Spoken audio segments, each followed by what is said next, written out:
The wedding bells rang in the same minute the heart monitor warned of danger. Nurses rushed down the corridor of Northside Mercy Hospital, shoes squeaking, blue curtains flying open. On the bed lay Nia Adebayo, 32, slim and brown-skinned, an Atlanta social worker with tired eyes and braids pinned into a neat bun. A drip fed one arm. A bandage wrapped her stomach after an emergency surgery. She had been hit by a delivery van 2 days earlier while crossing Peachtree Street. The room smelled of antiseptic and fear. At the foot of her bed, Dion, her husband, wore a pressed navy agbada over designer loafers. He looked like a man on his way to a gala, not a man whose wife was fighting pain. His jaw was clean-shaven, his expression hard as stone. Beside him, a tall woman in a glittering gold dress scrolled her phone. Vanessa Porter, light brown skin, glossy weave, long nails like small knives. Rumors said her father owned half the truck fleets on the I-85 corridor. People liked to call her rich. Vanessa liked to be called richer. The heart monitor beeped faster. Nia tried to speak, lips dry. Dion, please, don't leave. Dion didn't look at her. He leaned in toward Vanessa and adjusted her diamond choker with careful fingers. We've talked about this, he said, voice flat. The wedding starts in 20 minutes. I only came to be decent. Decent. Nurse Tasha, a short Ghanaian woman with quick hands and a quicker tongue, checked Nia's line and glared up at him. Sir, your wife just came out of surgery. Her blood pressure is unstable. She's stable enough to hear the truth, Vanessa said with a smooth smile. We wish you a fast recovery, dear. But destiny is destiny. Nia blinked. The room tilted. Destiny? Dion finally met her eyes, and there was something like victory in his face. You brought me shame, Nia. I'm done struggling with you. I found a woman who understands my goals. Vanessa and I are getting married this morning. A cold stillness moved through the room like fog. Outside the window, a church steeple chimed 11 times. Nia's fingers twisted the sheet until her knuckles went white. Married. Nurse Tasha's voice rose. You cannot marry someone else while your wife is alive. That is not a marriage. That is a scandal. It's a private ceremony, Vanessa said. A judge, a rooftop, a view that money can buy. Besides, in this country, divorce papers can travel fast when they need to. Dion glanced at his watch. The papers were filed yesterday. By noon, it won't matter. Nia pushed herself up, pain flashing hot. We were supposed to sign the lease on the new apartment today. You promised. He shrugged. Promises are for people who can keep up. You always talk about one day. Vanessa lives in today. He slid an envelope onto the tray table. There's some cash for your discharge. I'll send the rest if I feel like it. Vanessa's phone lit up. She grinned and tilted the screen so Nia could see a picture.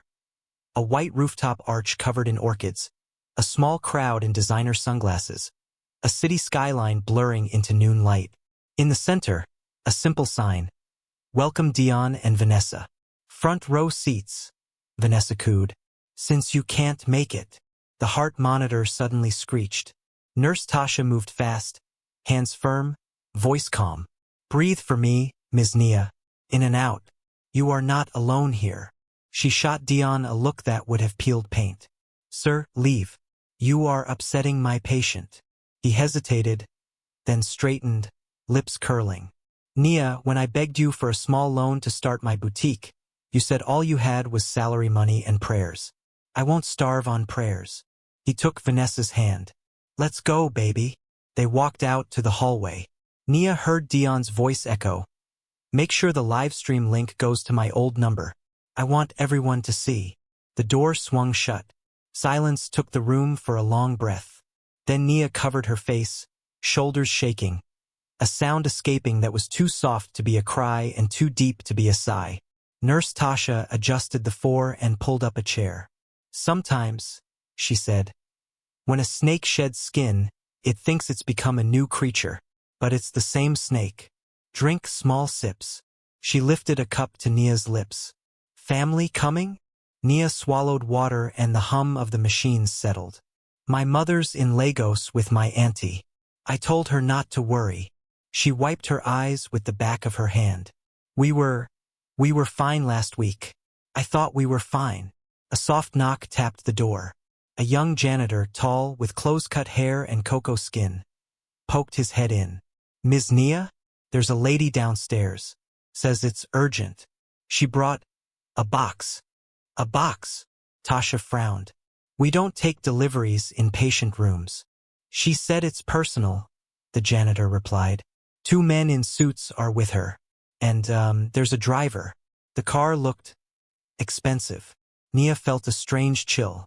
What lady? She gave a name, he said, searching his memory. Ms. Miriam Cole. The name sat in the air like a riddle. Nia had never heard it before. I don't know her.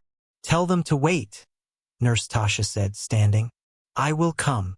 But before Tasha reached the door, Ms. Miriam Cole walked in. She was in her early 50s, dark-skinned, with short natural hair and a navy pantsuit that fit like it had been sewn in silence. 2 men in gray suits flanked her. One carried a slim metal case. The other held a tablet. Ms. Adebayo?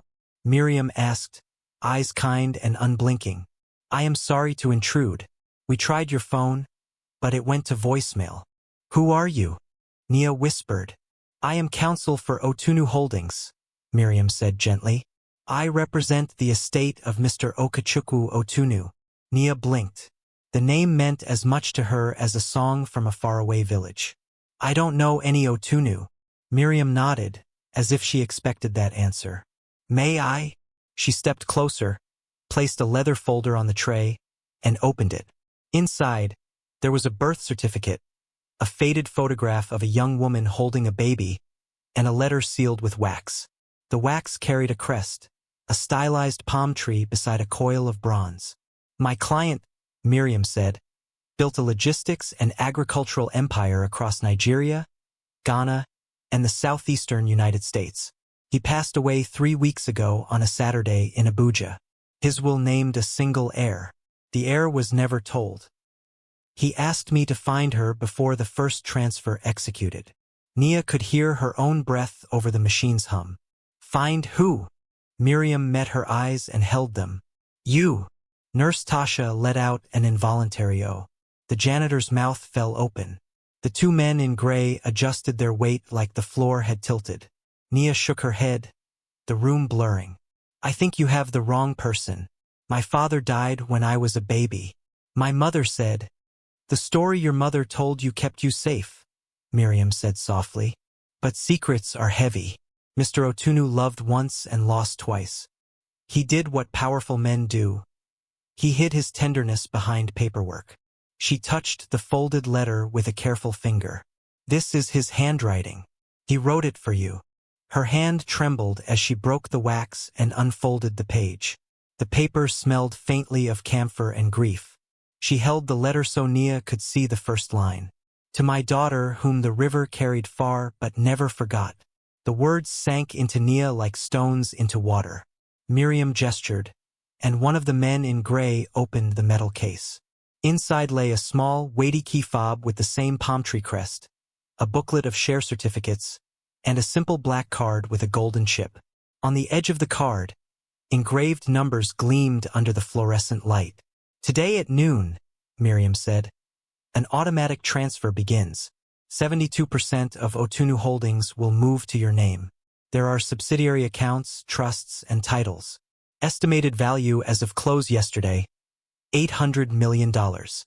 Silence crackled, then broke with a weak laugh from Nia. A shocked, unbelieving sound. 800? No, I'm a social worker. I have student loans. My car is 15 years old. My husband. She stopped. The word husband fell to the floor like a plate. Miriam's eyes flicked to the envelope Dion had left. She glanced at the live TV screen mounted in the corner for patients. It was on mute. A banner at the bottom scrolled local headlines. The second man in gray tapped his tablet and tilted it toward Miriam. She nodded once, as if confirming a thing the air had already whispered to her. Ms. Adebayo, she said carefully, we did not plan to meet you here, but the transfer cannot wait. We need a signature and a voice verification before noon. Once it begins, certain opportunists may attempt to interfere. Nurse Tasha squared her shoulders.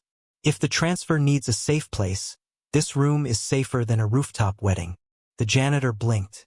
Rooftop wedding? Miriam looked confused. I'm sorry.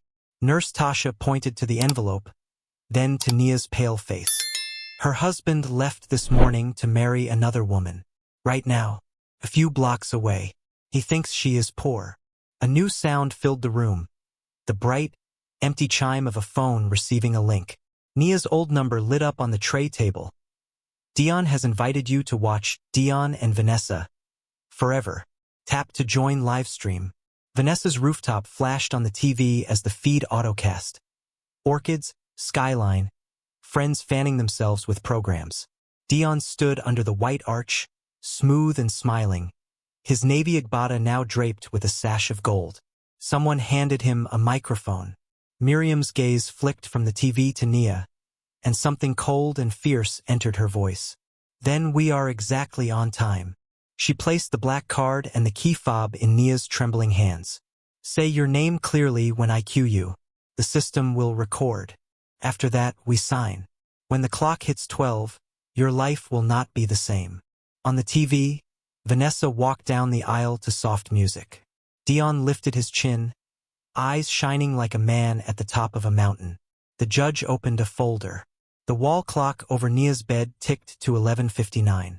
Nia felt the weight of the key fob. She felt the thin edge of the card bite her palm. She felt the pain in her body, the sting in her pride, the ache in her chest.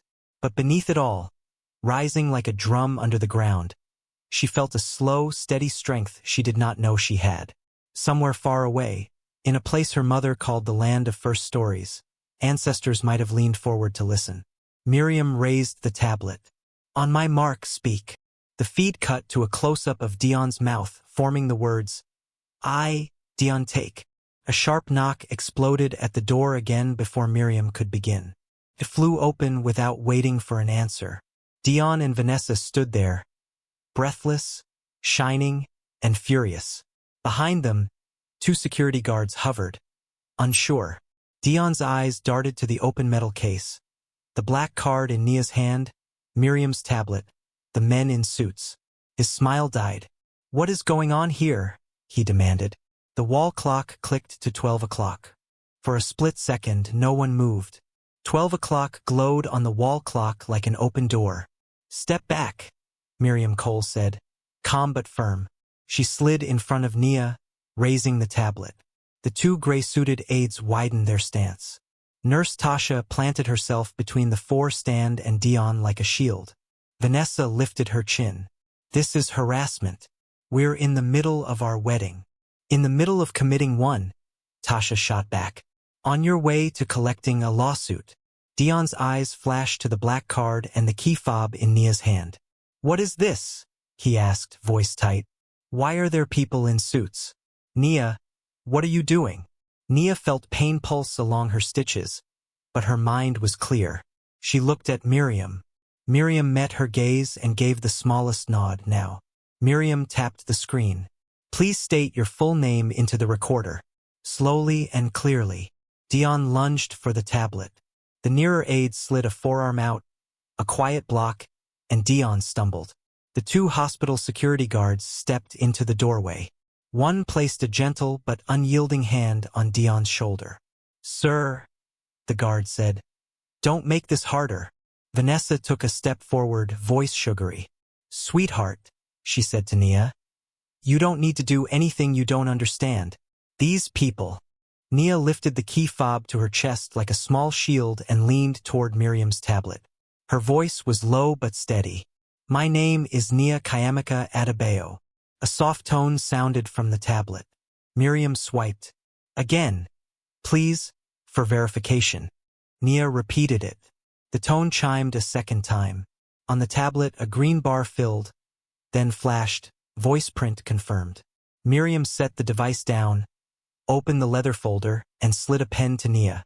Signature here, here, and on the bottom. Slow strokes. The system needs to match pressure and rhythm. Nia signed, every letter pressed into the thick paper like she was carving a path. When she lifted the pen, the tablet pinged again. Transfer protocol initiated. A cascade of notifications lit the room. The hospital TV's news ticker flashed breaking. Otunu Holdings names new majority owner. The gray-suited aide's phone buzzed with filings. SEC notice. Georgia State Registry update. Banking access provisioned. Even the janitor's phone pinged. Someone in his group chat had already shared a screenshot. Who's this new billionaire woman in a hospital gown? Vanessa's smile vanished. Dion stared as if he was watching the ground tilt under his feet. This is a joke, he said. Nia works for the county. She has 2 maxed-out credit cards. I know her life. Correction, Miriam said, eyes cold. You knew her yesterday. Vanessa turned to Dion, voice whisper-sharp. Did you know about this? He swallowed. No. You sure? Her stare flicked to the black card, then to the crest on the key fob. Because this looks like something people plan for. It's the first time I'm seeing it, he snapped. Sweat had gathered at his hairline. Nurse Tasha adjusted Nia's pillow, quick fingers checking vitals. Heart rate holding, she murmured, then louder. Everybody breathe normal, especially you two who forgot how to act. Miriam didn't waste a second. She nodded to her aide, who opened the metal case fully. Inside was a slim notebook, soft leather, edges gilded. Miriam placed it at the foot of the bed. This is a condensed ledger, she said to Nia. Names, keys, passwords, counsel in Lagos and Atlanta, and a list of people you can trust. Which is short. Trust, Dion said.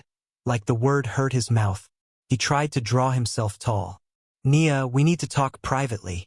Your talk can wait in the hallway, Tasha said. Or the parking lot. Vanessa shifted tactics in a heartbeat.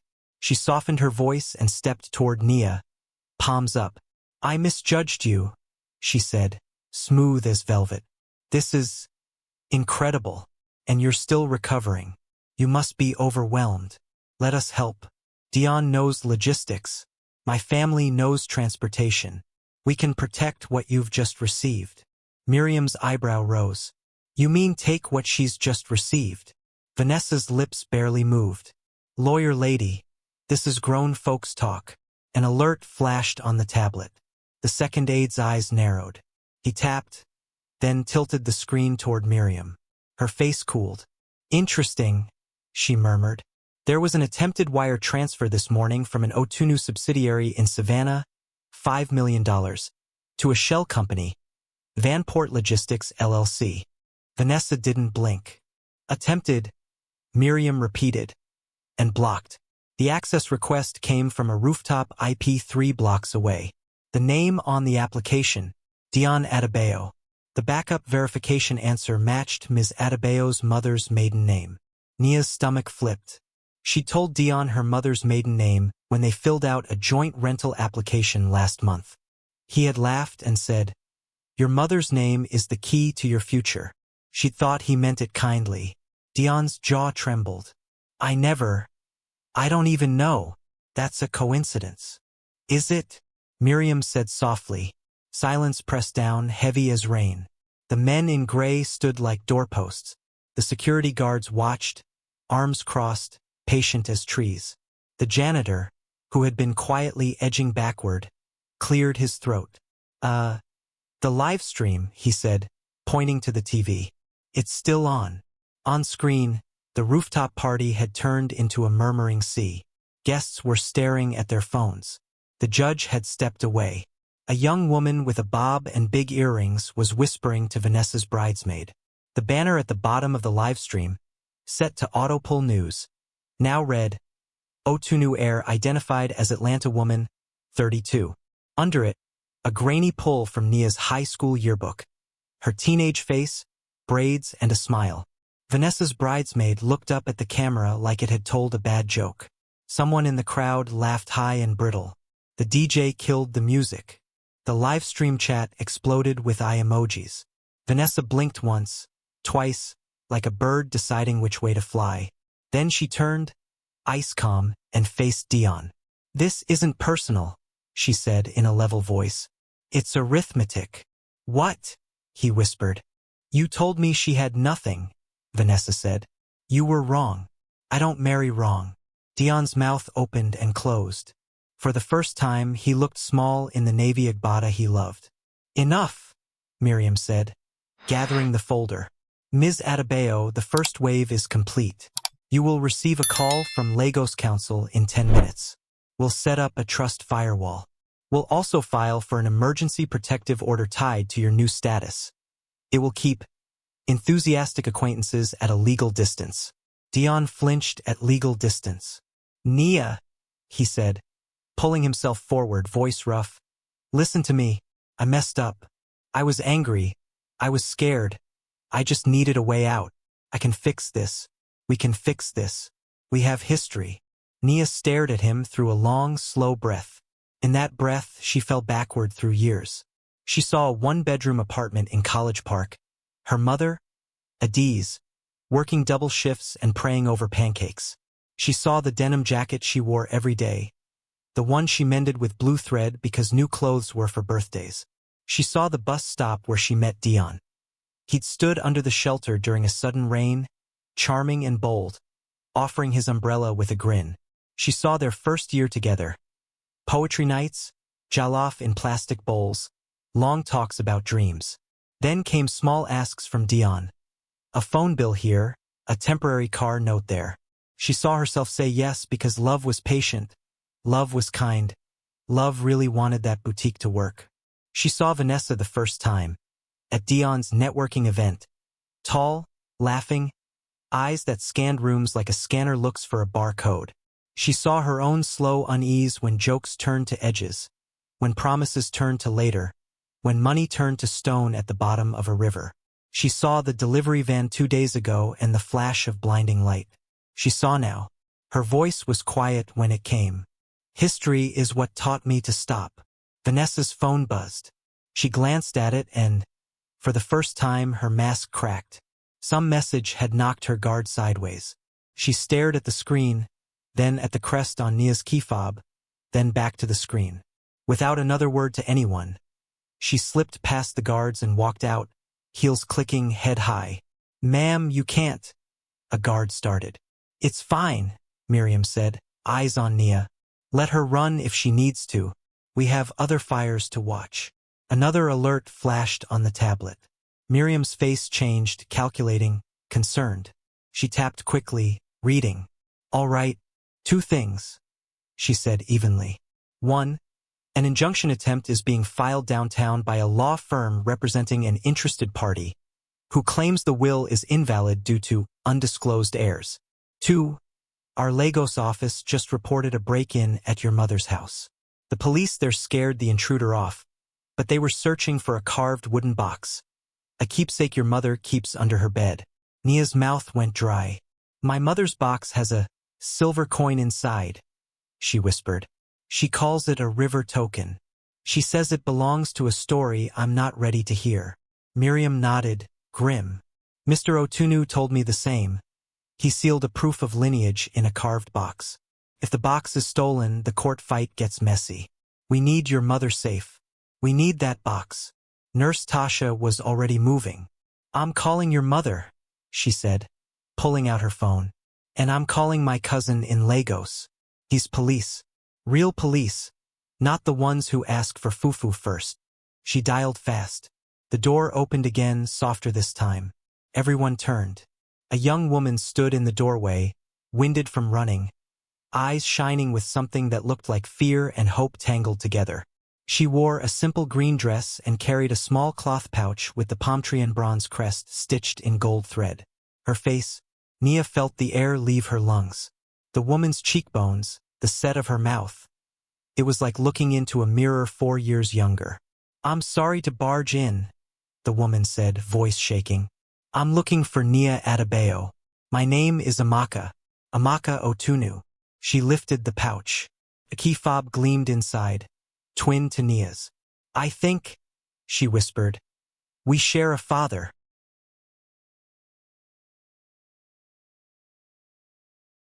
The silence that followed Amaka's words was heavy, stretched so tight it could snap. Nia stared at her, breath shallow. Her chest tightened, not from her stitches but from the uncanny resemblance. The young woman's eyes, dark, deep-set, rimmed with fatigue, mirrored her own. The same arch in the brow, the same dimple when her lips trembled. Miriam stepped forward slowly, her gaze sharp as a blade. "Repeat your name," she said firmly. "Amaka Otunu," the young woman answered, clutching the pouch tighter. "I flew from Abuja yesterday. I didn't know where else to go. My uncle told me this was the hospital." The two suited aides flinched, exchanging looks. Nurse Tasha raised an eyebrow. "Another one with the palm tree keychain? This hospital is starting to feel like a movie." Dion's eyes lit up. "You see," he barked, pointing toward Amaka. "I told you this is a scam. They're just planting women to confuse you. Nia, you don't know these people. And now suddenly another daughter shows up waving a fob? Think." "Silence," Miriam said so firmly that even the machines seemed to pause. She turned her attention to Amaka. "Who sent you?" "My uncle," Amaka whispered. He said when father died they hid some things, that the will named a child abroad. He said I had to find her, because—" Her voice broke. She pulled out the pouch and opened it with shaking fingers. Inside was a small black and white photograph of a man in Agbada, smiling stiffly, and two women, one of them unmistakably Nia's mother, Adiz in her youth. Nia's hand rose to her mouth. "That's my mother." Amaka nodded quickly. "My uncle said your mother and my father were together before he was forced to marry my own mother. I didn't even know until last month. She swallowed, her eyes wet. "I thought I was the only one. Then I saw the will. He mentioned you, by name." Miriam stepped closer, her expression still unreadable. "Do you have any official documents? Anything bearing the Otunu seal?" Amaka nodded and pulled a folded paper from her pouch. She held it out. The aide beside Miriam carefully unfolded it, scanning. "It's an internal memo," he said. "Otunu Holdings board minutes from 2015. A line about future heirs Nia and Amaka." The room shifted. Dion's face hardened with sudden calculation. "So she is real? Then this changes everything." He spread his arms, his voice rising with urgency. "Nia, listen. This woman is not here to help you. She's here to take half of everything. You don't know her. She could drag you into a court fight. But me," he jabbed a finger at his chest. "I've stood with you for years. I know you. I know what you need. Let me guide you through this before these people tear your inheritance apart." Nurse Tasha snorted so loudly the machines beeped. "Guide her? You couldn't guide soup into a bowl without spilling it." Amaka ignored him, her gaze fixed on Nia. "I didn't come for money," she said softly. "I came for answers. My mother, she is dying. She told me the truth about father on her sickbed. She wanted me to find you. She said we would need each other more than we know." The weight of her words pressed against Nia's chest. The stitches in her side throbbed, but another ache was rising. An ache she didn't have a name for. Sister. The word hovered at the edge of her mind. Fragile, unfamiliar, dangerous. Miriam tapped the folder against her palm. "This changes legal strategy," she said, her voice tight. "If Amaka is legitimate, the board will seize on this to challenge the will's clarity. They will argue that multiple heirs dilute ownership." "Dilute ownership?" Dion scoffed. Translation: "She takes your empire and leaves you scraps." He leaned closer, lowering his voice. "Nia, please, don't let them blind you with sentimental stories. Think, you don't know her, but you know me." Nia turned her face toward him, eyes flat. "I knew you enough to watch you walk out of this room to marry another woman." The color drained from his face. His lips parted, then snapped shut. Miriam's aide interrupted, holding up the tablet. "Ma'am," he said to Miriam, "there's something else." A filing was just entered into Fulton County Court. An emergency injunction to freeze all Otunu assets until disputed heirs are resolved. Miriam's mouth tightened. "Filed by who?" The aide scrolled. Porter and Lang LLP. Vanessa Porter, plaintiff's representative. Every head turned. Dion looked like he'd been slapped. Vanessa? She wasted no time, Miriam said coldly. She knows the only way to destabilize this inheritance is to pit sisters against each other. She looked at Nia and Amaka in turn. If either of you wavers, they will devour you both. Nia's heart hammered. Amaka stepped closer, almost reaching for her hand, then stopped short. Her eyes pleaded. Before anyone could speak again, the hospital intercom crackled. Code Gray. Code Gray. Security to lobby. The two guards at the door stiffened. One pressed his earpiece. We have a situation downstairs, he muttered. What kind of situation? Miriam asked. The guard's face was pale. Protesters. Dozens of them. Some holding signs. Stop the fraud. Protect Otunu legacy. Others are chanting Dion's name. He turned toward Dion. Sir, did you? I don't know anything about it. Dion shouted, though the glimmer in his eyes told another story. The room filled with tension thick as smoke. Miriam looked at Nia, her voice urgent but steady. Ms. Adebayo, the storm is here. Your father's enemies, your husband's betrayal, your sister's sudden appearance. They all converge today. If you don't stand firm, you will lose everything before the sun sets. Nia gripped the key fob tighter. Her body was weak, but her voice, when it came, was steady. Then let them come. The intercom blared again. Security breach at East Wing entrance. Code red. Miriam's aides exchanged grim looks. And then, shattering the moment, the hospital door burst open for the third time that day. This time it wasn't Vanessa. It was a tall, gray-bearded man in a senator's suit, flanked by police officers. His presence filled the room like thunder. I am Senator Charles Otunu, he announced, his voice booming. And as the late Okechukwu Otunu's only brother, I declare these girls frauds. This empire belongs to me. The monitors beeped wildly as every eye turned toward him. The room froze. Senator Charles Otunu's voice rolled through the ward like the crack of a whip. He was tall, broad-shouldered, his gray beard trimmed to perfection, and his agbada embroidered with golden thread. The police officers at his side stood stiff, their hands resting on their belts. Miriam Cole straightened immediately, though her face betrayed no surprise. Senator Otunu, she said, her tone clipped. I expected vultures, but not this quickly. Vultures? His deep laugh was bitter. My brother was careless with women, but I, Charles, carried this family name with dignity. I have worked beside him, advised him, defended him when his foolish ventures nearly collapsed. And now you expect me to believe he left everything to... His eyes swept to Nia, pale and fragile in her hospital gown, then to Amaka, clutching her pouch nervously. To children of scandal? Watch your tongue, Nurse Tasha snapped, folding her arms.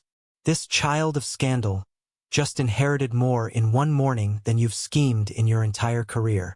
One of the police officers barked, Ma'am, lower your voice. But Tasha's glare didn't flinch. You lower your presence in my patient's room. Dion's lips curled into a strange smile. Finally, someone with sense, he muttered, eyeing the senator. Tell them, sir. These women are being manipulated. Miriam stepped between the senator and Nia's bed, calm and deliberate. With all due respect, Senator, the will was filed in Abuja High Court, notarized and verified. The transfer has already begun. That transfer will be stopped, Charles boomed. He raised a heavy envelope stamped with the state seal. I filed for injunction this morning. The courts will honor me before they honor bastards paraded by greedy lawyers. Amaka gasped, her knuckles whitening around the pouch. We are not bastards. We are his blood. Blood, Charles sneered. You think blood is enough to wield an empire? Do you know how many jackals are circling, waiting for this family name to splinter? My brother trusted me, not you. This inheritance is dangerous in your hands. He turned to the police officers. Remove this lawyer. Seize those documents. These girls are under investigation. The officers shifted, uncertain. One stepped forward. Miriam raised a hand, her voice sharp as a blade. Touch this folder and you invite a lawsuit the state cannot survive. Every second of this is being recorded, and Otunu Holdings Board is watching live.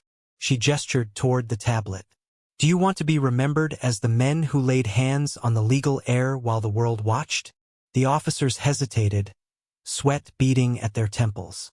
The senator's glare darkened. You think a screen frightens me? I've walked the Senate floor for 20 years. I own judges. I own banks. What I do not own, his voice cracked with anger, is watching everything slip to two women who don't even know what power requires. His words settled like stones in the room. Dion took a daring step forward, eyes darting between Nia and Charles. Senator, maybe we can work together. Nia's my wife. Ex-wife, Tasha interrupted, her tone dry. And I can help you control this, Dion continued desperately. She trusts me. I know her weaknesses. I can. Silence, Charles barked, cutting him off with a wave of his massive hand. You are an insect in this game. Do not mistake your petty betrayals for strategy. Dion's face burned red. His mouth opened, but no words came. Nia's heart pounded. For the first time, she sat upright in bed despite the pain, her voice rising above the chaos. Enough! The room stilled. She looked at Charles, eyes blazing.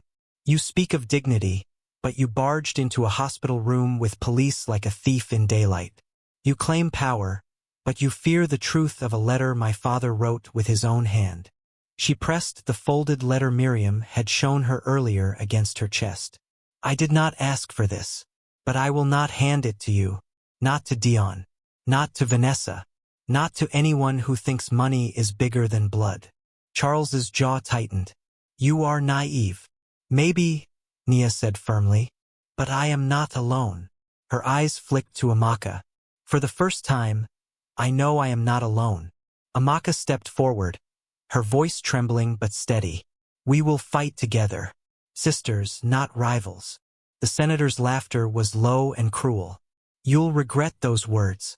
Sisters are easy prey when men know how to divide them. He stuffed the injunction envelope back into his agbada. The courts will freeze your accounts before nightfall. When your empire crumbles, you'll beg me to take it back. He turned sharply, motioning to the officers. They followed him out, the door slamming behind them. For a long moment no one spoke. The only sound was the beeping of the monitor and Nia's ragged breath. Then Miriam exhaled slowly.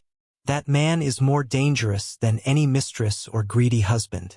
He has connections that can stall you for years.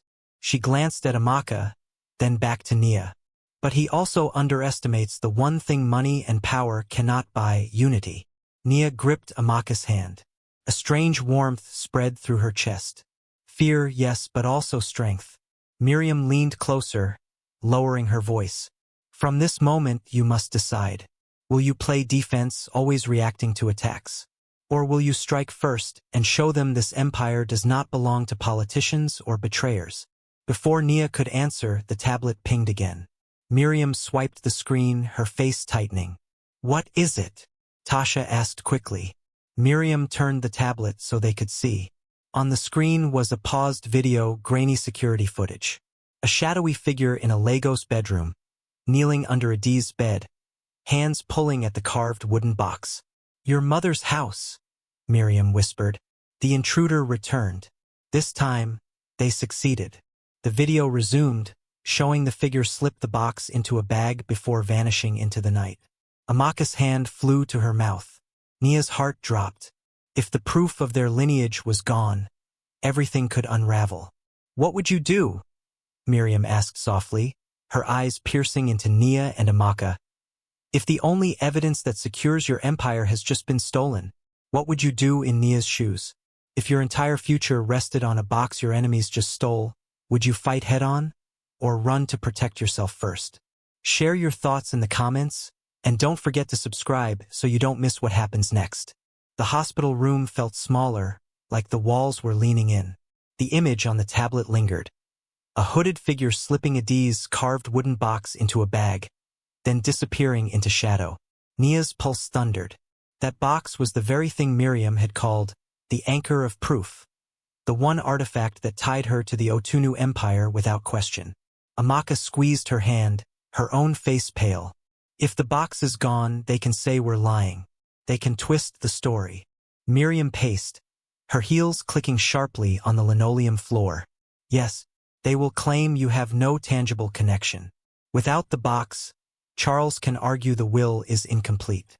He'll say both of you are illegitimate heirs, and the court will stall the inheritance for years, long enough for vultures to bleed it dry. Dion leaned against the wall, lips twitching into a smirk. So it's not so secure after all. All that talk of empire, and one missing trinket ruins it? Seems flimsy. Tasha rounded on him. You're still here? I thought snakes slithered back to their holes by now.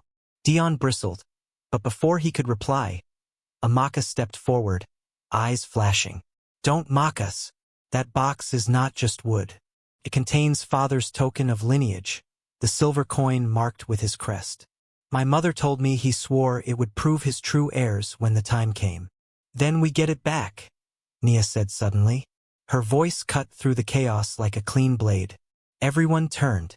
She was pale and weak in her bed, but her gaze was steady. We get it back before Charles hides it where no one can find it. Miriam studied her carefully. That is dangerous. The senator does not play with toys, he plays with guns and shadows. If you pursue this recklessly, you could lose more than a box. Lose more than a box? Nia's voice hardened. I've already lost my husband. I almost lost my life. My mother could be next. If I stop now, then I've already lost everything. Amaka nodded fiercely. I'll go with her. Whatever danger there is, I'll face it. Typical, Dion muttered under his breath. Run headlong into fire. You think you're warriors, but you're just children with money. Nia shot him a look that made him fall silent.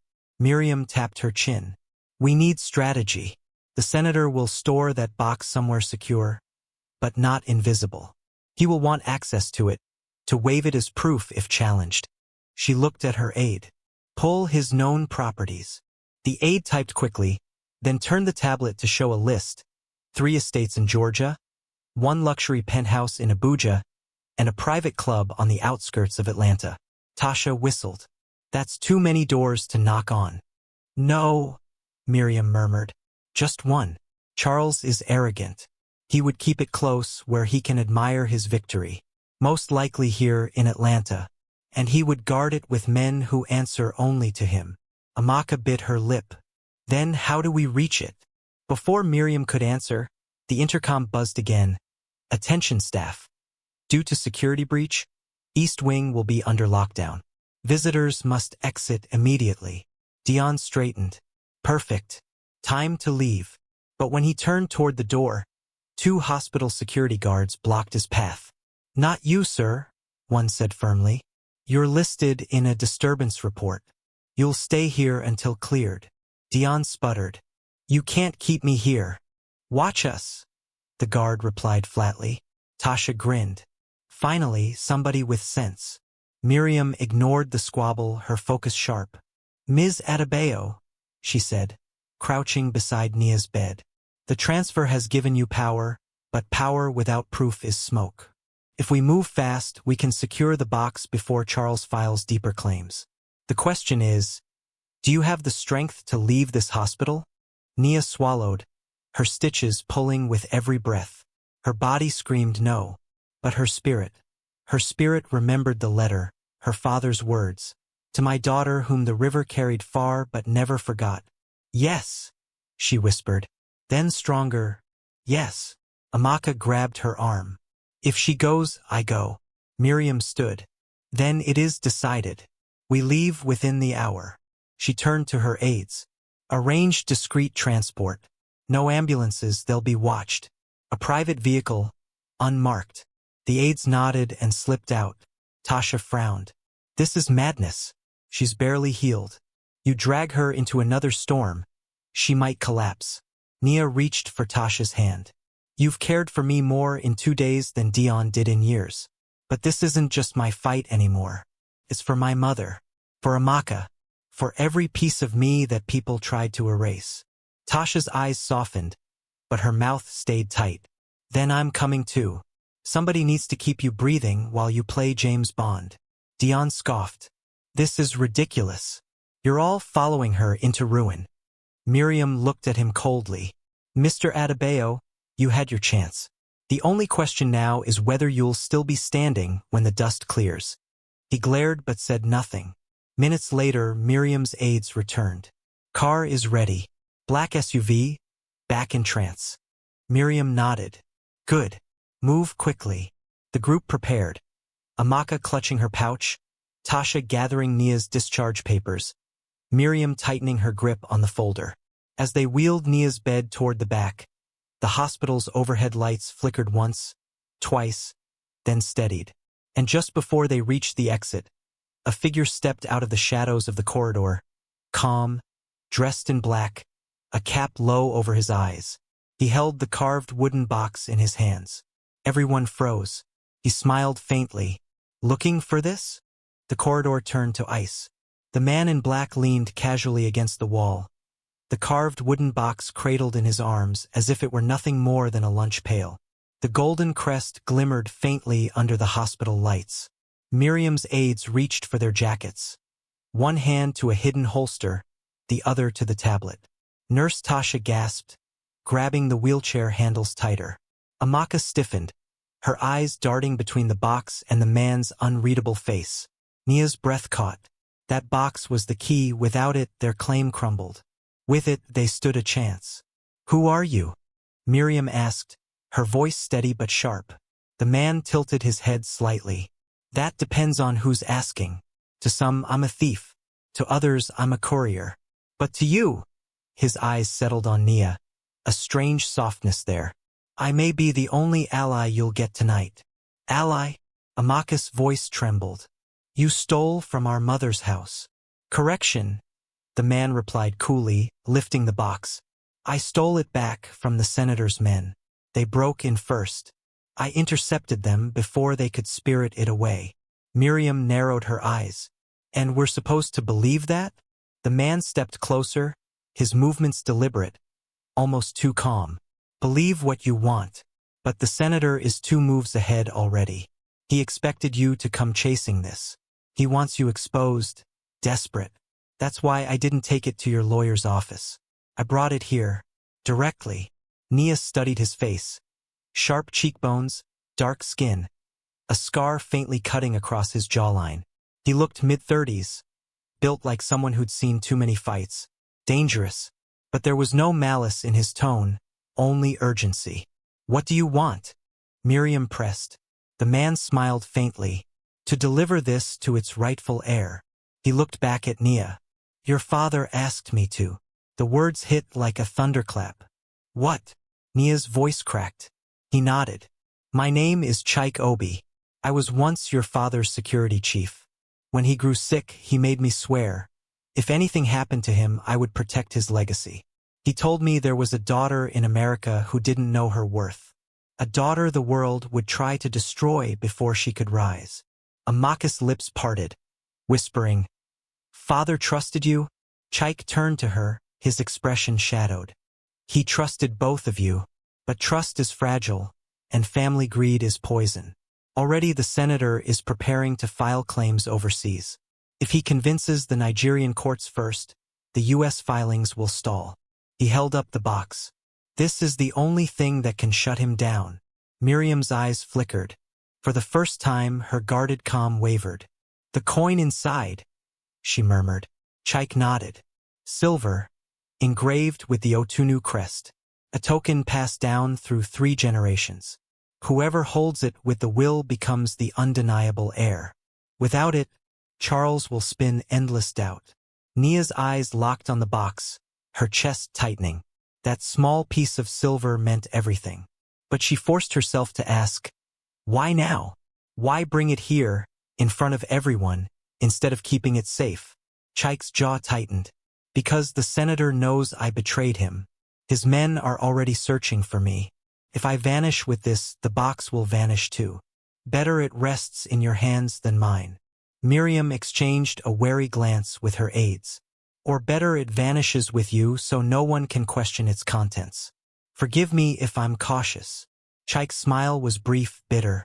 Lawyers see ghosts everywhere. But this box… He stepped closer, lowering his voice. It was never meant for courts. It was meant for you, Nia. Nia's heart pounded. Slowly, she extended her hand, though her stitches burned with the motion. Amaka reached out too, as if pulled by invisible strings. Chike studied them both, then placed the carved wooden box carefully in their joined hands. The wood was warm, heavier than it looked. Nia traced the crest with trembling fingers. Her eyes flicked to Amaka. For the first time, she saw not a rival, not a stranger, but blood, her own blood, standing firm beside her. Open it, Chike urged softly. See for yourself. Nia hesitated, then slid the latch.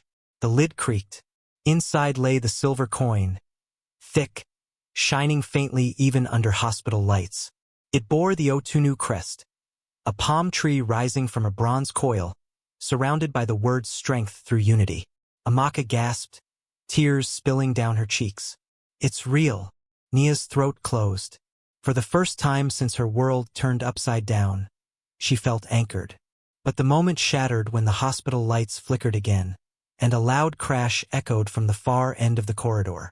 Shouts followed, heavy footsteps pounding closer. Miriam's aide looked up sharply, hand to his earpiece.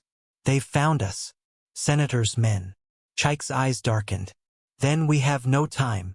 He pulled a pistol from under his jacket, checked the chamber, and slid it back into its holster. We move now. If they catch you here, they'll take the box, and neither of you will see daylight as heirs. The footsteps thundered nearer. Miriam grabbed Nia's wheelchair handles, her voice low and urgent. Decide quickly. Do we trust him, or fight our way out alone? The carved box felt heavier in Nia's lap, as though it were asking the same question. Hunder, sending screams through the ward. Keep running, Miriam snapped. They tore down the hall, Chike steering with precise, controlled strength. He veered left, then right, guiding them through the hospital's maze-like back corridors. Where are you taking us? Miriam demanded breathlessly. To the service elevators, Chike barked. Charles's men will cover the front and the lobby, but they won't think to watch the basement exit. Another crash echoed behind them. Amaka looked back just in time to see two men shove past Miriam's aides. They're gaining, she cried. Not if we lose them first, Chike growled. He shoved the wheelchair harder. Nia gritted her teeth as the stitches in her abdomen screamed, but she refused to cry out. The box sat heavy in her lap, the silver coin within rattling faintly with every jolt. They rounded a corner, and nearly slammed into another group of suited men blocking the hall. Trap! Miriam shouted. Back! Amaka gasped, but Chike didn't stop. His eyes burned with fierce determination. Hold on. He shoved the wheelchair forward. Faster, faster. Then swerved hard right through an open laundry chute door. The sudden turn nearly toppled the chair, but he steadied it, forcing them into a narrow service hallway that reeked of bleach. Shortcut, he said through clenched teeth. Behind them, the men shouted in frustration, boots pounding as they scrambled to follow. The service hallway was tight, twisting. Chike's movements were swift, but the footsteps drew closer. Nia's breath came in shallow bursts, her eyes flicking to Amaka's terrified but determined face. At the end of the hallway, a pair of steel doors loomed, the service elevator. Open it, Chike barked. One of Miriam's aides sprinted ahead, slamming the button. The doors creaked open painfully slow. Hurry, Tasha shouted, glancing back at the charging men. The group shoved inside, the wheelchair, Amaka, Miriam, Tasha, the aides. Chike stepped in last, pistol raised. The suited men rounded the corner just as the doors slid shut. Bullets slammed into the steel, the sound ringing like drums. Inside, silence pressed down, broken only by their ragged breathing and the faint whir of the elevator descending. Nia clutched the box tighter. For the first time since the inheritance storm began, she whispered a prayer under her breath. The elevator groaned, finally sliding open into the dim, echoing basement. They rolled out, the stench of oil and concrete filling their lungs. A black SUV idled in the shadows, engine humming. Miriam's aide opened the back door. Quickly, Chaik pushed the wheelchair forward, but froze when headlights flared from the far end of the garage. Another SUV roared to life. Its doors opened, and out stepped Senator Charles himself, flanked by more men. His booming voice echoed across the concrete. "You can't run forever, little heirs," he snarled. "This ends tonight. Hand me the box." The underground garage vibrated with tension. The black SUV that Miriam's aides had arranged sat idling only a few feet away, its engine growling like a caged beast. But between Nia and safety stood Senator Charles Otunu, his broad figure looming under the dim fluorescent lights. His men fanned out behind him, rifles glinting in the half-dark. Nia clutched the carved wooden box to her chest, her fingers trembling but resolute. Amaka stood beside her, her chin lifted in defiance even as fear flickered in her eyes. "Hand it over," Charles thundered, his voice echoing through the concrete chamber. "That box belongs to the Otunu legacy, not to frightened girls playing at Queen's." "Legacy?" Nia's voice cracked, but her courage burned brighter than her fear. "Our father entrusted this to his daughters, not his brother, not a man who hides greed behind titles." Charles's laughter was bitter, cruel. "Your father was weak in his last years. He let sentiment cloud his judgment. I built this empire with him, brick by brick. And you expect me to step aside while you too, barely grown, destroy it?" He raised his hand, signaling his men. "Take the box." Chaik stepped forward in an instant, drawing his pistol and aiming it squarely at the senator's chest. "One step closer, and your men drag out a corpse instead of an empire." Guns cocked on both sides. The garage seemed to hold its breath. Miriam's aides spread wide, one shielding Nia's wheelchair, the other gripping his own weapon tightly. Nurse Tasha muttered under her breath, "Lord, if this ain't the wrong shift to clock into." Amaka reached for Nia's hand, squeezing it hard. "We can't let him win," she whispered. Charles's gaze landed on Amaka, cold and calculating. "And you think standing with her makes you strong? When I am done, you will be pitted against each other like dogs over scraps. Mark my words. Sisters become enemies faster than strangers." Amaka's voice shook, but she spoke clearly. "Not this time. We're done letting men divide us." For the first time, Charles's smirk faltered. The senator's men shifted, uncertain. The balance teetered. One wrong move could spill blood across the concrete. Then Chaik's sharp command cut through the silence. "Now!" Miriam's aide threw a flashbang grenade down the garage floor. The sudden white light and thunderous crack blinded the senator's men, sending them staggering with curses. "Move, move, move," Chaik barked. He shoved Nia's wheelchair forward with one hand, his pistol firing warning shots with the other. Amaka darted alongside, shielding the box as best she could. Miriam and Tasha flanked them, shouting for cover. The SUV door yawned open. They shoved Nia inside, Amaka clambering after her. Tasha leapt in next, dragging the 4-bag she had insisted on carrying. Chaik backed into the vehicle last, firing one more shot into the concrete pillar to scatter Charles's men. The aides slammed the doors shut. "Go!" Miriam shouted from the passenger seat. The driver hit the accelerator. Tires screeched, smoke curling as the SUV shot forward. Charles roared in rage, his voice booming as his men scrambled to recover. But the sound of bullets chasing them down the ramp was swallowed by the growl of the engine as they burst into the night. Inside the SUV, the group sat in tense silence, hearts pounding. Nia clutched the box, her chest rising and falling in shallow breaths. She glanced at Amaka, who still held her hand tightly. "We made it," Amaka whispered, though her voice trembled. "For now," Miriam corrected, turning in her seat to face them. Her eyes were sharp, her tone grave. "But this fight has only begun. The senator will not rest until that box is his or destroyed. And tomorrow the court hearings will begin. If he sways the board or the judges, all of this was for nothing." Nia lowered her gaze to the silver coin inside the box, its surface gleaming faintly even in the dim interior of the car. She felt the weight of her father's legacy pressing into her palms, heavier than any empire. She had survived betrayal by her husband, humiliation in a hospital bed, and now an ambush in a garage. But the real war was waiting, in courtrooms, boardrooms, and within a family that had been poisoned by greed for decades.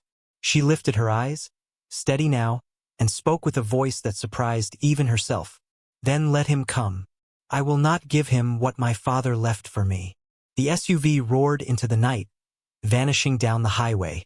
Behind them, in the echoing garage, Senator Charles stood among his men, fury etched into his face. He raised a hand, gripping the railing until his knuckles whitened. "Find them," he growled, "and when you do, burn the empire down with them."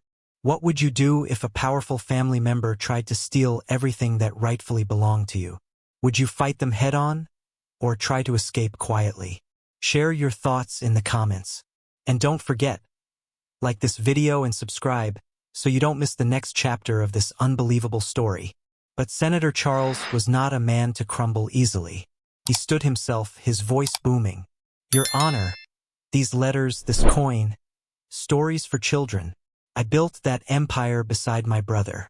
Without me, it would have rotted decades ago. You think two women, one a social worker, another a girl no one heard of until last week, can defend an empire from international predators? They will destroy it. I am the only rightful custodian." The judge slammed her gavel. "Enough. I will decide based on evidence, not noise." Then she turned to Nia. "Ms. Adebayo, stand." Nia's legs trembled as she rose, every eye in the room burning into her.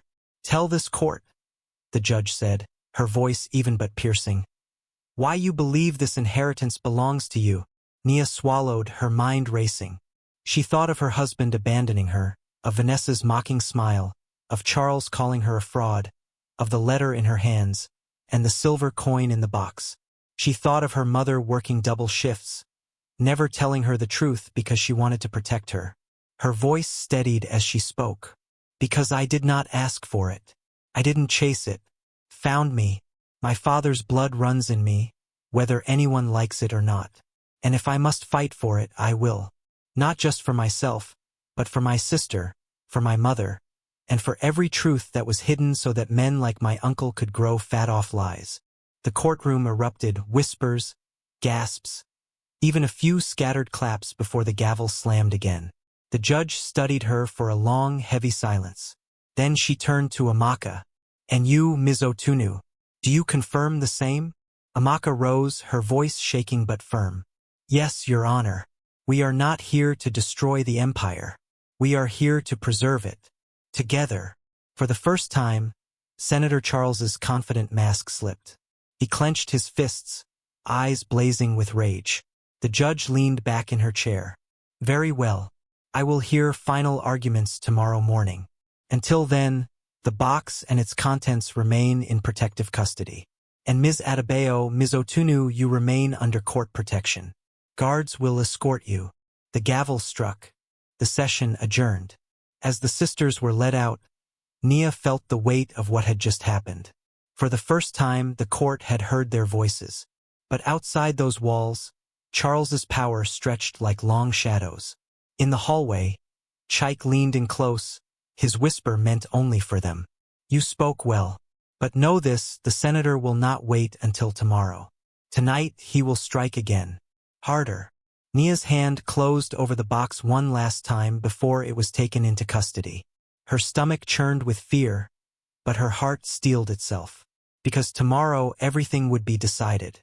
The courthouse emptied slowly that evening, but the tension lingered like smoke after a fire. Nia and Amaka were escorted to a safe hotel under court protection, 2 uniformed guards stationed at their door. Miriam paced the suite, reviewing documents by lamplight. Tasha fussed over Nia's stitches, muttering about how, billionaire or not, rest is medicine. But beneath the calm, everyone felt it, the storm building. Chaik stood at the window, eyes scanning the street below. "He'll come tonight," he said quietly. Miriam looked up. Charles. Chike's jaw tightened. He can't risk waiting until the judge rules. If he fails tomorrow, he loses everything. He'll try to silence them before dawn. The words hung heavy. Nia held her sister's hand. Then we stay ready. Midnight. The suite was quiet, the city humming faintly outside. Nia couldn't sleep. Her mind kept circling her father's letter, the coin, her mother's silence, Dion's betrayal, Vanessa's greed. She rose slowly, wincing at her stitches, and walked to the balcony. Amaka joined her, wrapping a shawl around her shoulders. For the first time, the two sisters looked at each other not as strangers, not even as new family, but as allies bound by fire. He said we'd be divided, Amaka whispered. That sisters turn against each other. Nia shook her head. He doesn't know us. He doesn't know what we've survived. Before she could finish, a loud crash shattered the silence. The suite door burst open. Armed men stormed inside, faces covered, movements swift. The guards outside were dragged in unconscious. Charles Otunu stepped through the wreckage, his agbada billowing like a storm cloud, his eyes burning with fury. This ends now, he growled. Miriam darted forward. You have no rights. Charles roared, cutting her off. I have power, and tonight, I take back what is mine. He pointed at the sisters. Hand them over, or everyone in this room suffers. Chike drew his gun instantly, but Charles's men raised theirs too. A standoff exploded in the small suite, tension coiled tight as wire. Nia felt fear pulse through her veins, but she refused to cower. Slowly, she stepped forward, despite Tasha's desperate grab for her arm. Uncle Charles, she said, her voice trembling but clear. You talk of legacy, of protecting the family name. But what have you done except poison it with greed? You claim to protect the empire, but you would burn it just to keep it from us. Charles's eyes narrowed, his rage quivering beneath the surface. You dare lecture me? A child who knew nothing of power until yesterday. I may have been a child yesterday, Nia said, her voice growing stronger. But today, I am my father's daughter. She reached into her gown's pocket and pulled out the silver coin. The court had taken the box, but Miriam had insisted Nia keep the coin itself for safety. Its surface gleamed in the lamplight, casting a faint glow across the room. Charles froze, his breath catching. That coin, one of his men whispered. Nia lifted it high. This coin proves who we are. It carries the words my father lived by, strength through unity. And that is exactly what you fear. You fear that Amaka and I together are stronger than you could ever be alone. Charles snarled, lunging forward. Give it to me. But before he could reach her, Amaka stepped in front of her sister, her arms outstretched. You'll go through me first. For a heartbeat, the room held still. Nia behind her sister, Amaka shielding her, Charles towering with fury, guns raised on all sides. Then a voice boomed from the hallway. Drop your weapons. This is the Atlanta PD. Floodlights blazed as police stormed in, their rifles trained on Charles and his men. Within seconds, his guards were disarmed, shoved to the floor, handcuffed. Charles himself fought, bellowing curses, but it was no use. Miriam stepped forward, her tone like ice. Senator, the court anticipated your recklessness. We filed for emergency enforcement tonight. You've just sealed your own fate. Charles's eyes burned with hatred as officers dragged him away. This isn't over, he shouted. You think you've won, but empires are built on blood, not daughters. The door slammed shut behind him. Silence flooded the suite. Morning.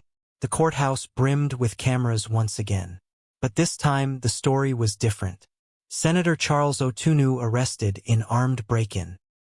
Hidden heirs stand together in court. Otunu sisters confirmed as majority stakeholders of $800 million empire. Inside, the judge's ruling was swift. The court finds in favor of Nia Adebayo and Amaka Otunu.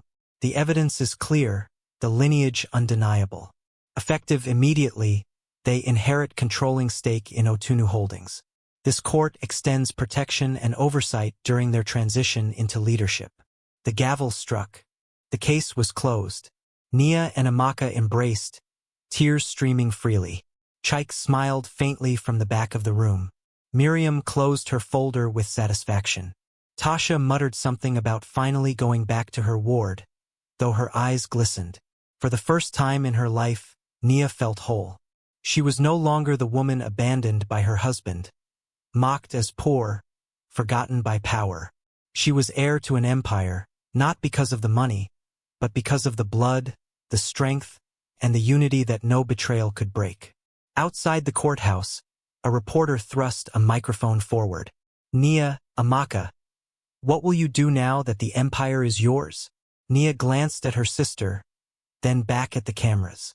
Her answer was steady. We will build something our father would be proud of, and we will do it together. The crowd erupted in applause as the sisters walked forward, side by side, into the blinding light of their new future. If you were in Nia's place, suddenly discovering an empire while facing betrayal and family greed, what would you have done differently? Share your thoughts in the comments. Don't forget to like this video, subscribe, and share so others can experience this story with you.